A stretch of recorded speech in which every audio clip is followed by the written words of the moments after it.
이원하 변호사의 사건 X파일. 살다 보면 놓고 싶어도 놓지 못하고 잊고 싶어도 잊지 못하는 그런 사건들이 있죠. 울산경찰청 미제전담팀에겐 2012년 1월 발생했던 그날의 기억이 그랬습니다.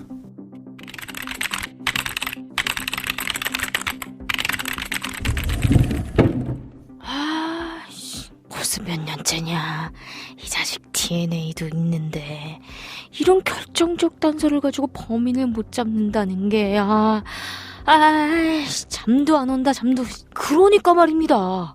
근데요, 이번에 국가수에 새로운 키트가 들어왔다는 것 같더라고요. 그게 뭔데? 뭐라더라. 기존에 갖고 있던 그 DNA를 좀 더 세밀하게 분석해준다나? 암튼 기술이 엄청 좋아졌다고 하더라고요. 제 후배놈도 그거로 미제 잡겠다고. 야, 그걸 왜 이제 말해. 이 사건부터 당장 맡기자고. 국립과학수사연구원, 흔히들 국가수라고 부르죠. 국가수는 1992년부터 첨단 장비와 시약을 도입해 변사체는 물론 범죄자 등 정말 다양한 방면에서 DNA 검사를 진행해왔습니다. 특히 살인사건이 발생했을 땐 국가수의 DNA 분석이 용의자 검거에 정말 큰 도움이 되곤 하죠. 92년부터 이 제도가 도입됐다고 하니 벌써 32년이라는 세월이 흘렀습니다. 그리고 그 긴 세월 동안 국가수의 DNA 분석 기법 역시 눈부시게 발전했죠. 연구원님, 결과 나왔어요? 천천히 좀 와요, 천천히. 그런다고 뭐 결과가 달라지나. 진짜 내가 이것 때문에 잠을 못 자서 그러잖아요. 알겠어요. 결과 나왔고요. 이거 축하한다고 해야 하나? 왜요? 우리 데이터베이스에 있는 범죄자랑 일치하는 DNA 발견됐어요. 범인 잡을 수 있겠어요. 어쩌면 영구미제로 남을 뻔했던 사건이었습니다. 하지만 미제전담팀의 끈질긴 수사와 국가수의 기술력으로 사건 발생 12년 만에 용의자를 검거할 수 있었는데요. 용의자는 과연 어떻게 발견할 수 있었을까요? 오늘 사건 X파일에서 이 사건 자세히 살펴보겠습니다. 안녕하세요. 이원하 변호사의 사건 X파일 이원하입니다. 오늘도 로엘 법무법인 남채연 변호사와 함께합니다. 변호사님 어서 오세요. 안녕하세요. 로엘 법무법인 남채연 변호사입니다. 무려 12년 전에 발생한 사건입니다. 2012년 하면 얼마 안 된 것 같은데 벌써 12년 전이에요. 사실 영구미제로 남는 거 아니냐 이런 우려의 목소리 많이 나왔던 사건이기도 했는데 일단 사건 개요부터 들어볼게요. 네, 2012년 1월 10일 오후 11시 26분 무렵 울산 남구의 한 다방에서 업주인 피해 여성이 다방 계산대 앞에 쓰러져 사망한 채 발견됐는데 발견 당시 피해자의 옷은 벗겨져 있었고 현장으로 출동한 경찰은 피해자의 목에서 졸린 흔적을 발견했습니다. 어떻게 발견됐던 거죠? 피해자의 사위가 발견하여 경찰에 신고했는데 사건 당일 피해자는 다방 영업을 끝낸 뒤 딸의 집에 들르기로 약속했는데 밤이 늦도록 오지 않았고 전화도 받지 않았다고 합니다. 그래서 사위가 장모가 운영하는 다방을 찾았고 문이 잠겨있는 상태여서 열쇠공을 불러 다방문을 개방하고 들어갔는데 피해자가 출입문 바로 앞 계산대 앞에 쓰러져 숨져있는 것을 발견한 것이죠. 그래도 자주 연락하는 가족이 있어서 다행히 빨리 찾았던 것 같네요. 네. 그러면 경찰은 살인사건으로 보고 수사 진행했던 겁니까? 네, 경찰은 피해자의 목에서 졸린 흔적을 발견하고 사인을 경부 압박에 의한 질식사로 추정하여 살인사건으로 보고 수사를 시작했습니다. 문이 잠겨있던 다방에는 열쇠 뭉치가 사라졌을 뿐 통장이나 금품은 그대로 있었고 현장에 있던 술잔이나 찻잔 등에서 별다른 지문도 발견되지 않았습니다. 경찰은 장갑을 낀 범인이 다방에 들어와 여주인을 살해한 뒤 밖에서 문을 잠그고 달아난 것으로 추정했습니다. 그런데 현장에 특이한 점이 있었습니다.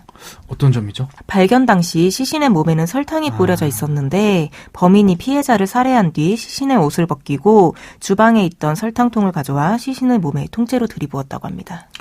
범인이 왜 그런 행동을 했는지는 수사를 통해 밝혀져야 할 부분이겠지만 대전 갈마동 빌라 살인 사건이라고 이 사건 범인이 자신의 범행 흔적을 지우기 위해서 부침가루였던가요? 이걸 시신에 뿌리고 도주했던 그런 일이 있기도 했고요. 사실 살인 사건에서 이런 일들이 좀 있습니다. 저도 비슷한 사건을 해봤던 적이 있고요. 예전에 공공의 적이라는 영화에서 그런 장면이 나왔었잖아요. 아마 이제 그런 장면을 모방한 범죄가 아닌가 이런 생각이 들기도 해요. 어쨌든 용의자가 나왔습니까? 네, 경찰은 우선 사망 추정 당일 다방을 출입한 것으로 확인된 손님들을 조사했지만 모두 알리바이가 있었고 인력사무소, 다방 주변 가게 등을 탐문해 500여 명을 조사했지만 용의자를 특정할 만한 단서를 찾지 못했습니다. 경찰은 사체 검안을 통해 추정된 사망 시각이 1월 9일 밤 시간이 된 것을 감안해 1월 9일 저녁 9시 30분부터 10일 오전 6시 30분 사이에 찍힌 인근 CCTV 화면을 모두 분석했습니다. 다만 다방 내부에는 CCTV가 없었으며 사건 현장 입구의 CCTV 카메라는 10초마다 촬영 각도가 바뀌게 돼 있어 이 카메라로 촬영한 영상에서 범행 증거가 될 만한 장면을 확보하지 못했습니다. 현장에 남은 유일한 단서는 사망한 피해자의 손톱 밑에서 채취한 DNA 시료였습니다. 이 장면도 영화의 한 장면 같네요. 자, 그 사건 발생한 게 2012년이라고 했으니까 DNA 식별하는 게 그렇게 어려운 일은 아니었을 것 같은데요. 네, 경찰은 피해자의 손톱에서 채취한 DNA 시료를 국과수에 분석을 의뢰했습니다. 하지만 남녀의 DNA가 섞여 있어 신원을 특정할 수 없다라는 결과가 나왔습니다. 이후에도 경찰은 다방 간판불이 꺼지기 5분 전 그 건물에서 나온 남성이 범인일 가능성이 크다고 보고 건물 앞 CCTV에 찍힌 40대 초중반으로 추정되는 남성을 찾는 전단지 5천여 장을 만들어 배포하기도 했으나 수사는 여기서 더 나아가지 못했습니다. 저희가 매주 금요일 미제 사건 다루고 있습니다만 미제 사건의 공통적인 특징이 사건 초반에 용의자를 특정하지 못하는 경우 이게 제법 클 것 같은데 결국 이 사건도 장기 미제로 분류됐죠? 네, 맞습니다. 결국 용의자를 특정하지 못하고 장기 미제 사건이 되고 말았습니다. 그런데 7년 뒤 이 사건은 반전을 맞게 됩니다.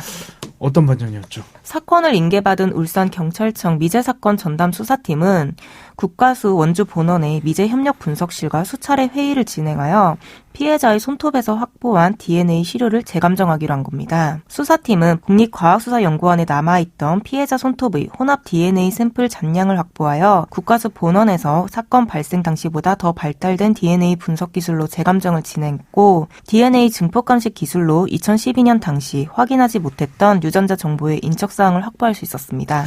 2012년 당시에는 남녀 DNA가 섞여 있어서 용의자를 특정할 수 없다 이야기했었잖아요. 그러면 섞여 있다던 DNA를 각각 분리해낸 건가요?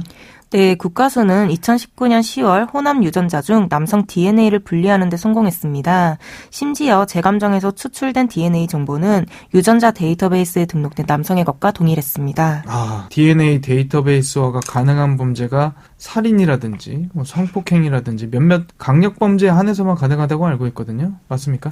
네, 맞습니다. DNA 신원 확인 정보의 이용 및 보호에 관한 법률에 의하면 방화, 살인, 강도, 성범죄, 약취유인, 체포, 감금, 마약 등의 강력범죄를 저지른 뒤 형이 확정된 수형인 등을 대상으로 검찰이 DNA 감식 시료를 채취할 수 있다고 규정하고 있는데 DNA 감식 시료 채취의 대상이 되는 범죄는 모두 11개 유형으로 구분되어 있습니다. 이 사건에서 유전자 정보를 확인한 남성은 2013년 1월 울주군 언양읍의 한 다방에서 잿더리로 여주인을 폭행해 징역 2년을 선고받은 전과가 있는 사람이었습니다. 다행히 사망자는 없었지만 저희가 이야기 나누고 있는 다방 여주인 살인사건과 굉장히 흡사해 보이긴 하네요. 네, 남성은 울주군 언양읍의 한 다방에서 착한 문제로 여주인과 다투다 잿더리 등으로 심하게 폭행해 징역 2년의 실형을 선고받았는데요. 이 사건 발생 1여 년 만에 벌어진 언양읍 다방 폭행 사건도 다방에 여주인만 있는 상황에서 벌어진 사건이었습니다.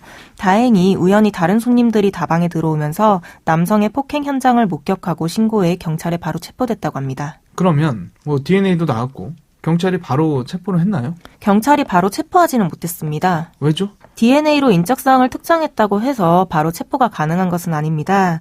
경찰은 추가적인 보강 증거를 확보하기 위해 사건 관계인 300여 명을 만나고 남성이 다녀간 것으로 추정되는 행선지 500여 곳을 탐문하여 증거를 수집했습니다. 경찰은 끈질긴 수사 끝에 남성이 2012년 1월쯤 신정동 다방 인근 여관을 전전했다. 단골이었던 남성이 다방 살인사건 발생한 다음 날부터 오지 않았다라는 주변인과 다른 다방 주인의 진술을 확보할 수 있었습니다. 무려 4년간 재수사가 이어지면서 남성이 사건 현장에 있었다는 정황이 드러나기 시작했고 경찰은 추적 끝에 2023년 12월 27일 체포영장을 발부받아 양산의 한 여관에서 사건 발생일로부터 12년 만에 남성을 검거했습니다. 국과수의 기술력도 기술력이지만 경찰의 끈질긴 수사 의지가 결국 빛을 발한 그런 사건 아니었나 그런 생각이 드네요. 네, 맞습니다. 경찰이 근성어린 수사를 이어간 결과라고 볼 수 있습니다.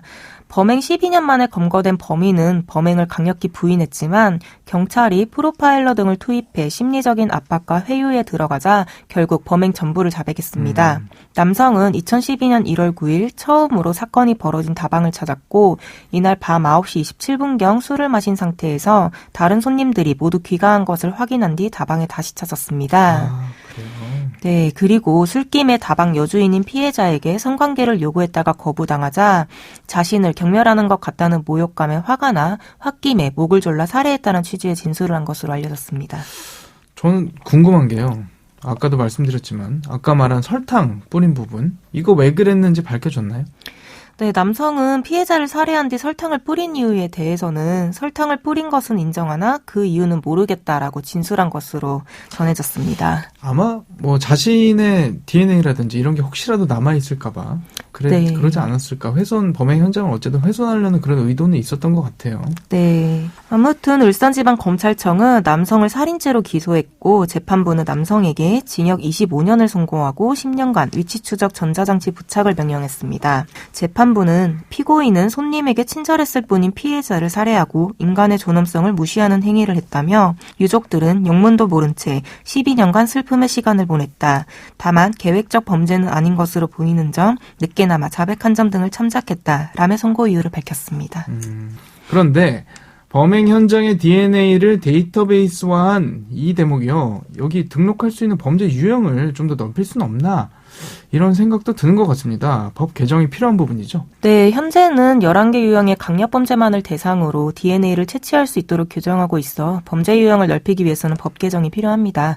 DNA 데이터베이스화는 현재 미국, 영국, 독일, 일본 등 70여 개 나라에서 실시하고 있는 제도로 대부분의 선진국에서 시행하고 있습니다. 우리나라는 2010년 7월부터 DNA 신원 확인 정보의 이용 및 정보 보호에 관한 법률이 시행되어 강력범죄를 저지른 자들의 DNA를 채취했고 이들의 DNA 신원 확인 정보를 데이터베이스에 수록하여 관리하고 있는데요. DNA 데이터베이스를 통해 장기 미제로 남겨져 있던 5천여 건 강력사건의 범인을 찾아내는 등 성과를 보이고 있습니다. 실제 DNA는 미제 사건 해결의 실마리가 되기 때문에 해외 국가들 역시 DNA 정보를 확보해 활용하고 있는데요. 오스트리아나 덴마크, 스위스 등은 수사 기록이 남는 모든 범죄에서 유죄 선고를 받은 이들의 DNA 정보를 저장해두고 있고 핀란드와 포르투갈은 3년 이상 징역 선고를 받은 경우 벨기에와 프랑스, 독일 등은 법이 정한 심각한 범죄에 해당할 경우 DNA 정보를 DB로 만들어 확보하도록 하고 있습니다. 또한 미국과 독일의 경우에는 발생한 범죄를 둘러싸고 구금된 자 이외에도 체포 또는 기소된 자, 가석방 및 보호관찰 대상자 등 그리고 독일의 경우는 제3자에 대해서도 DNA 정보와 관련하여 신체 조직 세포 채취가 가능하도록 규정하고 있습니다.